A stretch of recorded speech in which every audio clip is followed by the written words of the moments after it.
মাদ্রাসার যে নিয়ম আছে, যেই নিয়মে পড়লে আপনার মস্তিষ্ক যেই সময় বেশি ঠান্ডা থাকে, ভালো থাকে, ওই সময় আমি পড়ার কথা বলি।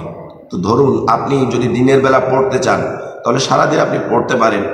সেটা হচ্ছে আপনি তেলাওয়াত করতে পারেন, অথবা আপনি যে কোরআনুল কারীমটা মুখস্থ করতে যাচ্ছেন আজকে, ধরুন আপনি 2 পৃষ্ঠা বা 3 পৃষ্ঠা আজকে মুখস্থ করবেন।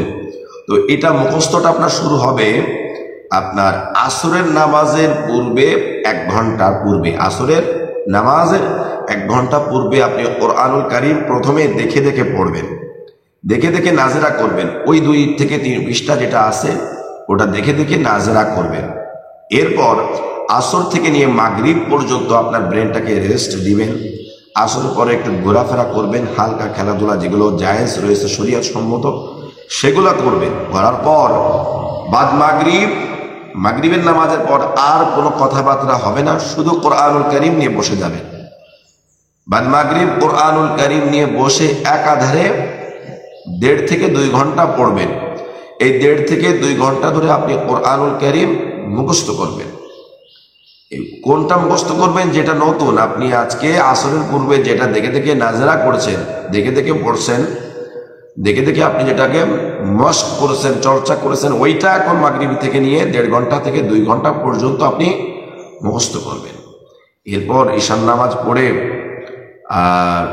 আপনার নফল নামাজ, ঈশান নামাজের পরে যে সুন্নাত নামাজ, নফল নামাজ রয়েছে এগুলো পড়ার পর আপনার যে সবক নতুন যে পড়াটা 2 থেকে 3 পৃষ্ঠা যেটা আপনি মুখস্থ করতে চাইছিলেন এটা বন্ধ করে রাখবেন। বন্ধ করে রেখে এরপরে আপনি অন্য পড়া পড়বেন, তেলাওয়াত করবেন, বা আপনার অন্য যে কাজ আছে সেগুলো করবেন। রাত্রিবেলার খাবার খাবেন, নাস্তা করবেন, বা অন্য কোনো পড়া থাকলে সেটা পড়বেন। এগুলো আপনি করবেন। যদি হিফজখানার ছাত্র হয়ে থাকেন তাহলে সবকের মুক্তা পড়বেন, দুপুরের মুক্তা বা আপনার তেলাওয়াতগুলো পড়বেন।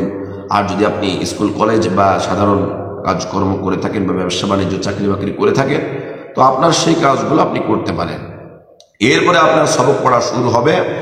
আপনি যখন ঘুম থেকে উঠবেন, তো যেহেতু আপনি হাফেজের একটা টার্গেট নিয়েছেন তাহলে আপনাকে সেইভাবে একটু কাজ করতে হবে। ফজরের আজানের একটু আগে উঠবেন, 15 মিনিট আগে উঠতে পারলে উঠবেন, অথবা ফজরের আজানের সাথে সাথেই উঠবেন। সব থেকে ভালো হবে ফজরের আজানের আধা ঘন্টা পূর্বে বা 15 মিনিট পূর্বে উঠে ওযু করে আপনি পড়তে বসে যাবেন। এরপরে ফজরের নামাজের আগ পর্যন্ত আপনি এটা পড়তে থাকবেন। যদি কারোর কাছে শোনানোর মতো হয় শোনাবেন, আর যদি শোনানোর মতো না হয় নামাজের মধ্যে দাঁড়িয়ে পড়বেন।